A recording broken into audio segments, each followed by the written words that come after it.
வணக்கம் மக்களே. இன்றைக்கி என்னோடய குக்கிங் சீரீஸ் 35ல் நம்ம பார்க்க போகிறது கறிவேப்பிலை பொடி. ஆரம்பிக்கலாமா?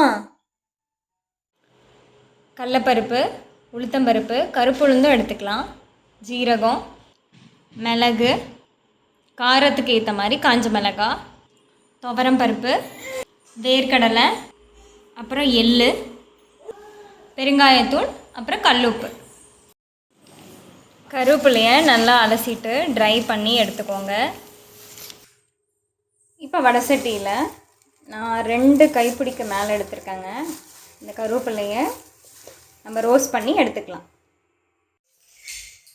ஃபஸ்ட்டு மிளகாவை வறுத்து எடுத்துக்கலாங்க. கலர் மாறாமல் இருக்கணும்னா நீங்கள் ஆயில் கொஞ்சம் விட்டுக்கோங்க, நல்லெண்ணெய். ஒரு 1/4 டீஸ்பூன் அளவுக்கிட்ட மிளகு ஜீரகம் போட்டு வறுத்து எடுத்துக்கோங்க. இப்போ இதில் துவரம்பருப்பு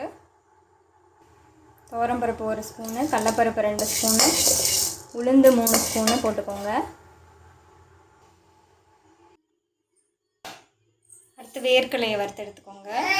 வேர்க்கடலை ஒரு 2 ஸ்பூன் எடுத்துக்கோங்க. எள்ளு ஒரு 1/4 டீஸ்பூனுக்கு கம்மியாக, உங்களுக்கு வேணானாலும் நீங்கள் ஸ்கிப் பண்ணிக்கலாம். இது கூட கொஞ்சம் கல்லுப்பு போட்டு வறுத்துக்கோங்க. லாஸ்ட்டாக பெருங்காயத்தூள் அதை போட்டு ஆஃப் பண்ணிவிடுங்க. இப்போ இது நல்லா ஆறினோன்னு நம்ம மிக்சியில் அடித்து எடுத்துக்கலாங்க.